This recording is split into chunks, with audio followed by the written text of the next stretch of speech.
Do'stlar, Upwork'ga kirganingizdan keyin birinchi qiladigan ishingiz surat va ism. Bunga e'tibor qaratasiz. Ism pasportdagi ismingiz bo'lishi kerak. Turli xil niklar yoki boshqalarni kiritmang. Pasportdagi ismingiz bo'ladigan bo'lsa, bu sizni ishonchligingizni bildiradi. So'ng rasmga e'tibor qaratsangiz. Xo'p, orqa fon yoki yashil yoki oq bo'lishi kerak.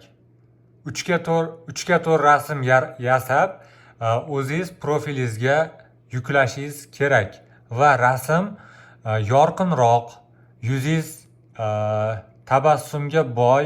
Bu yerda men kulyapmanmi, yig'layapman bilmadim, ammo sizning rasmingiz mana shu suratga o'xshagan yorqin va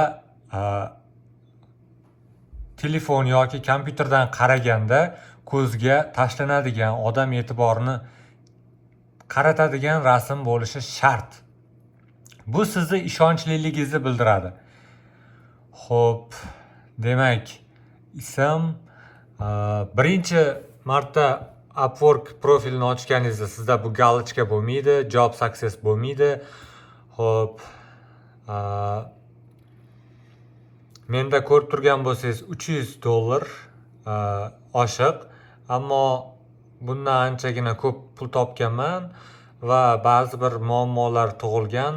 Bularga ham keyingi videolarda tushuntirib o'tib ketaman. Hozirgi kungacha 8 ta mijoz bilan ishlaganman. Xo'p, birinchi videomiz mana shu rasm va nik haqida edi. Keyingi videoga o'tamiz.